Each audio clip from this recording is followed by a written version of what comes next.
மீன ராசிக்காரர்கள் பிள்ளைகளுடைய படிப்பு, உத்தியோகம், தொழில், வியாபாரத்தில் டக்கு டக்கென்று நல்லது நடக்கும். அடிமை தொழிலிருந்து அதிகமாக புது தொழில் தொடங்கக்கூடிய ராசிகளில் டீக்கடை வைத்தாலும் பிழைத்து கொள்வேன் என்ற ஒரு வைராக்கத்துடன் இறங்கக்கூடிய ராசிக்காரர்கள் மீன ராசிக்காரர்கள். டீக்கடையை நான் கேவலமாக சொல்லவில்லை. எந்த தொழில் செய்தாலும் அதில் வெற்றிகரமாக செய்து முடிப்பதற்கு சபதம் ஏற்கக்கூடிய ராசிக்காரர்களில் மீன ராசிக்காரர்கள் வருவார்கள்.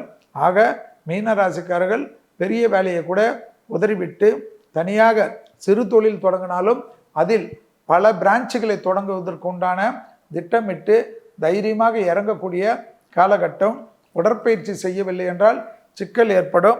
கழுத்து, முதுகு, பாதத்தில் கவனமாக இருப்பதும், வாகனத்தில் வித்தைகள் காட்டாமல் இருப்பதும் மீனத்திற்கு முக்கியம். தினமும் தோப்பு கரணமோ அல்லது யோகா பயிற்சியோ மெடிடேஷனோ மிக முக்கியமாக செய்யக்கூடிய ராசிகளில் மீன ராசிக்காரர்கள் வருவார்கள். கண்டிப்பாக குடும்பத்தில் அனுகூலம், தொழிலில் ஏற்றம், உத்தியோகத்தில் ஏற்றம், வியாபாரத்தில் ஏற்றம் என்ற அதி அற்புதத்தை பெறக்கூடிய ராசிக்காரர்கள். ஆவணி மாதத்தில் கடைசி ராசிக்காரர்களில் மீன ராசிக்காரர்களுக்கு பெரும் புகழ், பெரும் பேர், அரசியலில் இறங்கி பெரிய வெற்றிகளை பெறக்கூடிய ராசிகளிலும் மீனம் வரும்.